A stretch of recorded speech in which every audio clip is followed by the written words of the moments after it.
Today we're going to talk about how to get a flawless metallic finish and choosing the best paint sprayer for you. The piece we're working on is this pine lingerie chest. I begin by removing my hardware, including using a flat edge to pry away the keyholes. My next step is to clean my piece using Dixie Belle White Lightning Cleaner. While my rag is not wiping excessively dirty, which can be a sign of bleed through, pine knots are notorious for bleeding through paint. Because of this, I know that I'm going to want to use a coat of Dixie Belle Boss on this piece. With my cleaning done, I make sure to rinse away my cleaning residue with some water. This piece is actually going to be part of a 3-piece set. I'm taking 3 mismatched pieces and using similar finishes on all, I'm going to make them a matching set. I call these Franken sets. One way I'm going to make these mismatched pieces match is by using a wood stain top on each one. I'm stripping my top down using my Surf Prep sander and an 80 grit sandpaper. I follow up with a 120 grit just to smooth it out. With my top sanded clean and all my dust wiped away, I move back to the front and add a coat of Dixie Belle Boss in gray. The gray is going to be a perfect base to my French linen paint color. Here's where we stop at the end of day 1. All my pieces are cleaned, a coat of Boss, and the tops have been stripped. I know my final result on this piece is going to be a metallic finish, but metallics tend to have less pigments than regular paint, and so they do better with a base coat of regular paint in a similar color underneath. Because I intend to use Dixie Belle Steel Magnolia, I started out using French linen as my base coat. This is one of the most similar colors in the line to the Steel Magnolia Metallic. I use a damp brush and a little bit of water to make sure that my coat is laid on perfectly smooth. I don't want any brush strokes underneath my metallic finish. The little bit of water and a good quality synthetic brush helps the paint to lay smooth and flawlessly. Here's where we ended on the end of day 2, a single coat of French linen and ready to spray my metallic finish. Okay, I wanted to take a few minutes and talk to you guys a little bit about sprayers. So there are 2 things in the Dixie Belle line that I like to always spray, and that is my metallic paints. Because metallics are light reflective, giving them the smoothest finish that you possibly can is going to give you the cleanest look with your metallics. Brushing them can tend to leave brush strokes in the metallic finish, and then the light catches it and you see them more. It's more emphasized than it might be with brush strokes in the flat paint finish. So metallics, and I like to spray my clear coats. Clear coats, there's nothing like laying a flat, even clear coat on a beautiful paint finish. So I brush my paint finishes, I spray my clear coats. I have 3 spray guns, and I think of them as beginner, intermediate, and advanced is kind of how I think of them. The general rule when you're choosing what sprayer you want to purchase is you get what you pay for with sprayers. So start with your budget and get the best sprayer that you can for that budget. So I'm going to go through the 3 that I have with you guys here. This first one is by Wagner. It's the Home Decor sprayer. I think of this as a good beginner sprayer. It's getting your training wheels off and learning how to use a sprayer is what this is going to be. It might be the one that you pull out once or twice a year to do a quick spray job. But if you're spraying cabinets every day and you're doing regular furniture finishes, this is not going to be the best sprayer for you. It doesn't give the most high quality finish. It's fairly inexpensively made. All the parts are made of plastic. These all clean roughly about the same amount of time. I would say about a 10-minute cleanup time for any sprayer is pretty normal. But you can see all the parts in this are plastic. So this one comes, you get the turbine here. This is the power module. It's got a hose that comes with it, and then it leads into the spray gun. You can buy liners that go in your spray gun and things like that, but it's about $100 sprayer. It's a very, very beginner sprayer, the bottom of the line where you would start when you're just starting out spraying. An intermediate spray gun. So this is a pneumatic sprayer, and what pneumatic means is that it works with air pressure. So this would hook up to an air compressor. The gun itself is about $100, and then an air compressor. Ours is 5 gallons, and they start in the about $200 to $300 range. So you would need both pieces. You need to purchase the air compressor and the spray gun if you're going to have a pneumatic system. They're a little bit less convenient because they have the burden of the air compressor, so they're not as portable if you're working from customers' homes or anything like that. A pneumatic system is going to be less convenient. It's louder. You've got this compressor kicking on regularly, but they do deliver a nice fine finish. This particular one is made by Husky. All of these products I have available in my Amazon shop, which is linked in the description to this post. This one's made by Husky. It has a gauge on it. The parts are made of metal, so it's going to have a little bit longer lifespan on it. And then it's got the hopper up top here. So that's my pneumatic spray system in the about $500 total range for that one. And then I've got my Apollo sprayer here. So this is a really nice professional grade sprayer. All of the parts on it are metal, really well made. This is the power unit here. So you don't need to use this with a compressor. It comes with the turbine included with it, which is this box here. So it's a little more portable, this system is, but you still get the quality. And then it has a hose that hooks from the gun into the turbine system here. This one runs in the $800 range, but the finish that you're going to get from this is a completely higher grade than what you're going to get for the lower grade finish or the lower grade sprayer. And that's why I say choose your budget and then choose the sprayer that you can afford for the type of jobs that you're going to do. That's what you need to consider. So while none of these may be the answer, you may have a completely different model. $100 sprayer is a $100 sprayer across the board. A mid-range $300 to $500 sprayer is going to be a mid-range $300 to $500 sprayer, and then you get up into your professional grade spray systems. Okay, I'm going to run through the basic clean out process on a couple of my spray guns. We're going to start with the Wagner gun, which is all plastic made, and I'll show you basically how this one cleans out. So I would start by taking off the paint hopper. Now this one is is fed from down below. It feeds up through a tube. So you can take off your paint hopper and you would of course just rinse this underwater. If you put a liner in it, you would just take that and discard that and clean out your little dish here. And then you've got this tube here, and this comes off. This is what the paint runs up through into the gun. So you want to rinse this clear of your paint, just using water until it runs clean. You can use some of these straw cleaners, come in handy for cleaning like this, to make sure that you get that nice and clean. You want to make sure that you clean your guns thoroughly after every use, because if the paint dries inside of them, they're not going to have the lifespan otherwise. Okay, I mentioned before that all the parts on this gun are plastic. So you would unscrew this ring here. Oops. And that's going to loosen this guide right here. So you take that, and then the little nozzle comes out from there. Just pops out.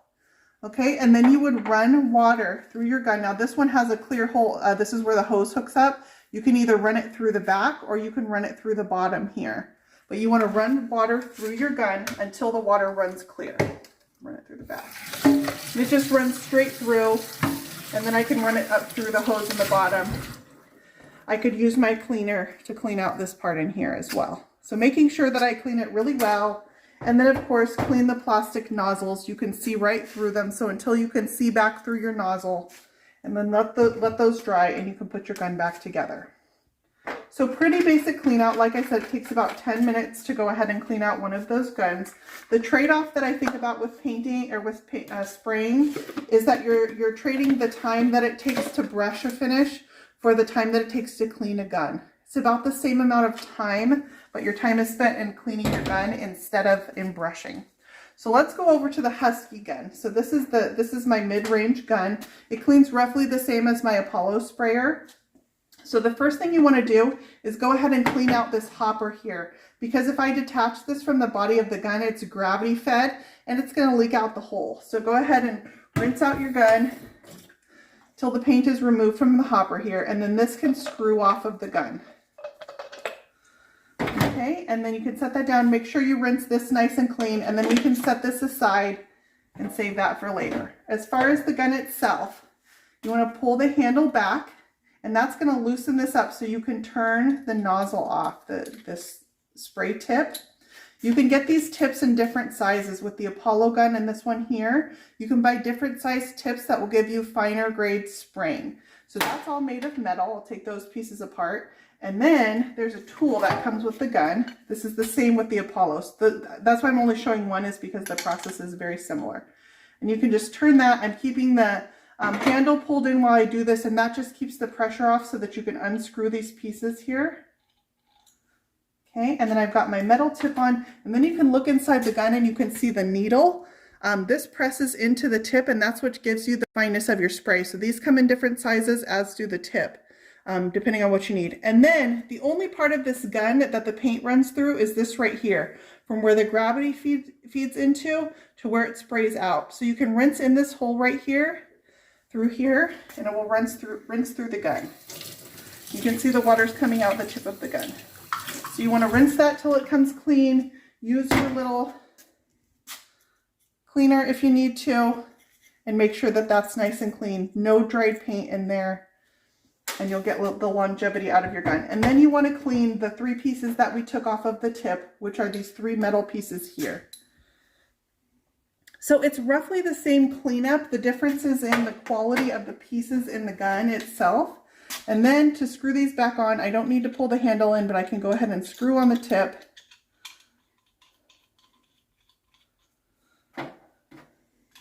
Put this piece back on, and then it's held on with the metal ring.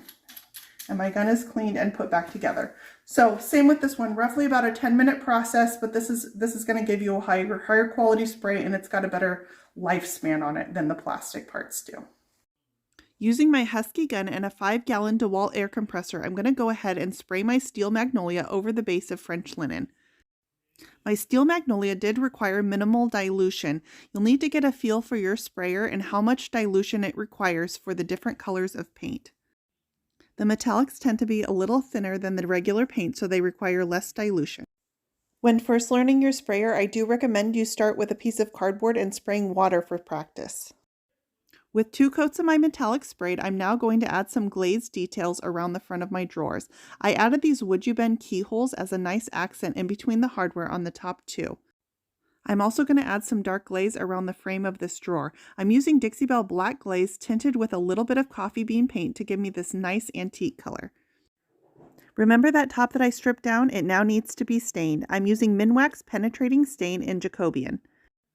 Because I'm taking 3 mismatched pieces and trying to make a matching set, this dark stain is going to help me camouflage the different wood varieties and make a uniform color across all 3.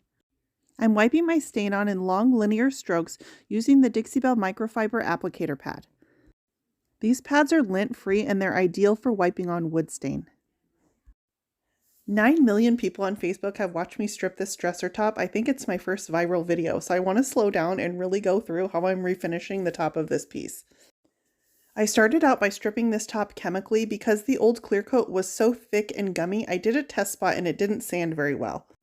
I used an eco-friendly stripper at first that wasn't very effective, so I had to step it up to a harsher chemical version. I had scraped all the old clear coat off the top. I came back with my Surf Prep sander and I sanded this top down smooth using an 80, then 120 and 220 grit sandpaper. Some are going to think it's a crime that I stained this dresser top so dark when it was such beautiful grain, but because I'm matching these 3 pieces and they're all made of different types of wood, the darker stain helps them unify more easily. The stain that I chose is Jacobian by Minwax. It's one of my most used dark penetrating stains. The base stain has dried more than 72 hours. I can wipe on my water-based clear coat. I'm using Dixie Belle Gator Hide and I'm applying it using their blue applicator sponge. Gator Hide has a shorter open life, so it does start to set up fairly quickly. I like to put a base of satin underneath, and this helps it have a barrier so that it doesn't set up on my piece so quickly. I wipe the Gator Hide using a damp sponge, using long, even linear strokes all the way across the length of my piece, not stopping in between. Anywhere you stop, it will start to create streaky spots in your finish. I wipe my strokes on with ample Gator Hide on my sponge and then come back and I overlap them only slightly in between, not reworking any spots that I've worked except to come back and brush out that overlap. I have a theory on Gator Hide, and that is that it's a directional, so I always try to wipe in the same direction. If I'm going left to right, I maintain my strokes going left to right versus swapping them at different intervals. The new Gilding Wax from Dixie Belle comes in a variety of colors, but what do you do when there isn't an exact match for the look you're going for? Did you know you can also mix the Gilding Waxes and create your own custom colors? The piece I'm working on happens to be in Dixie Belle Steel Magnolia, which is neither a silver nor a gold. It's kind of somewhere in between. So I wanted to create my own white gold Gilding Wax. I started with roughly a 50-50 mix of my Dixie Belle Gold Gilding Wax and Silver Gilding Wax. I put them down on a silicone mat and I mixed them together using a silicone spatula. I use silicone because nothing sticks to it, so it makes for easy cleanup. Here's a side-by-side comparison of my custom mixed Dixie Belle white gold and a competing brand in white gold. You can see that the Dixie Belle gilding waxes are nice and rich, and my custom color matches exactly. I also put some of my custom mix into the container with the other brand of gilding wax, and you can't even tell them apart. So now to put my mixture into action, I'm going to apply it to this hardware up against the background of steel magnolia on the body of this piece.